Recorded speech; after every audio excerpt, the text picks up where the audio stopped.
So for the drying time or drying rate test, what we really wanted to do was kind of a continuation of the loft shake in terms of what has the down seen. I wasn't so much interested in how much faster will a down sleeping bag that I put in a washing machine dry. Okay.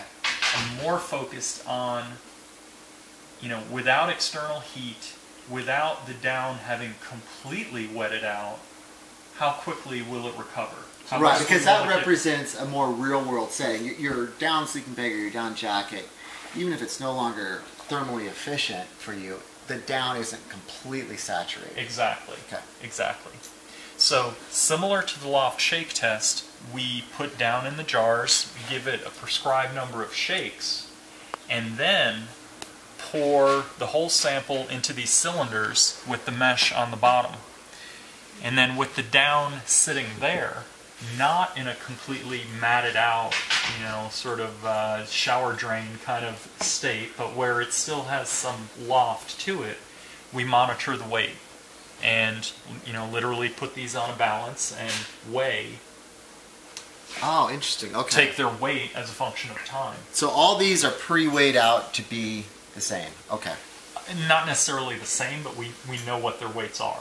Oh, okay. And then we take an initial weight with the... Oh, and just for anyone watching the video, they have tape on here with the dry weight of each one of these cylinders.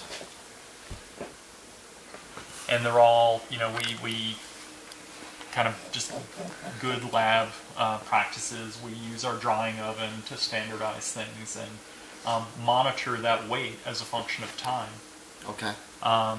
And what you see in the case of treated versus untreated is about a third shortening of the time that it takes to recover, to get to that dry state, and the loft recovers. And that's simply a factor of the treated down, the dry down, had not absorbed as much water.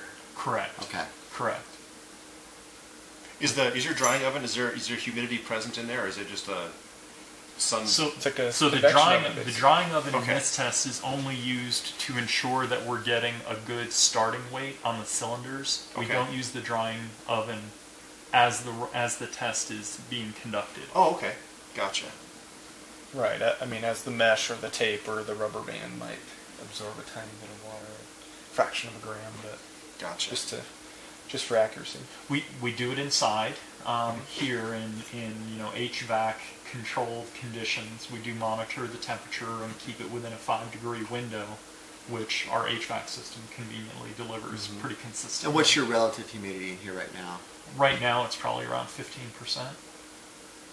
Okay. Pretty typical. Yep. So, what we like about this test again compared to some of the methods that were existing, and this is the one method where we did have some reference points to look at.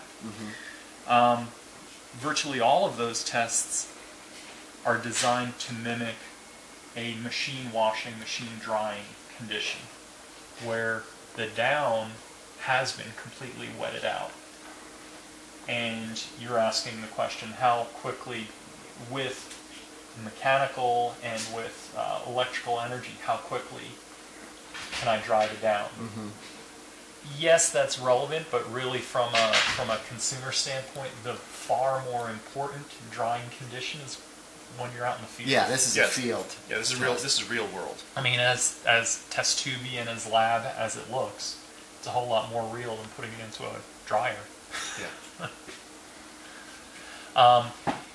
There are also a lot of variables when you put the down into a fabric envelope and then try to do the drying there. That fabric envelope, depending on how the down clings to the fabric on the inside, you get very different surface areas. Sure. So another component of this test is the way that it kind of standardizes the surface area. Do you ever do this test where you've actually created a down pocket, I mean a fabric pocket out of a technical fabric, just to see what impact that technical fabric has on the drying times? We've done a lot of work on actual product. Okay. Early on when we were developing this, yeah, we made envelopes and put down pillows and put down in them. And again, we were seeing, variability that we diagnosed as being a function of the down just having different kind of interactions with the bag on the inside, and being able to consistently get the same kind of material for that bag was crucial, because the material is going to hold on to water as well. Right. And, not just saying that it's a 20D nylon, but making sure that all the finishes and whether it's been washed or not, all of those factors are going to be important to control. So we figured, let's get rid of the bag. Okay.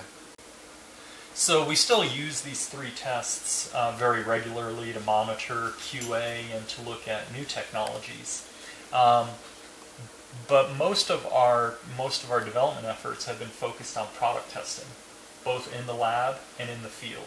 We've done a variety of things, looking at both sleeping bag, wetting out when you put the sleeping bag literally in a puddle, but again, doing that in a controlled way, where we put a known amount of weight, sandbags inside, move it every now and then in the water to mimic some degree of you moving around in the sleeping bag, and then look at the weight difference.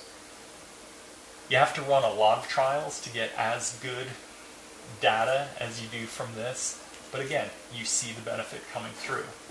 We hear that in what the folks that take the product out and field test come back.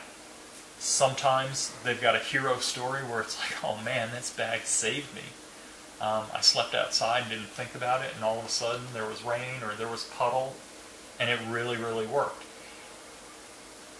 We love those observations. They're even better when we've got someone else out there in a control bag, in a non-DriDown bag, and they had not such a great experience. Sure. It's usually harder to find those people. It's like, yeah, I'll take the DriDown bag, and yeah, my friend or someone else can use the control bag. We've also done a bunch of work kind of in the vein of the sweating mannequin, and looking at that type of test. And again, we see... Just so the people know, we built one of those, and you were wondering if you had used one of those at all. Yeah. And again, similar to what we were talking about with the loft shake method, really becomes important if you're delivering the steam in a way that mimics body temperature type of steam, water vapor production. You need to have something that models compressive forces. Okay. Is that relevant? Yeah, that's relevant. You, at the end of the night, you put your bag in a stuff sack. There's a ton of compressive force there. You move inside the bag. Right.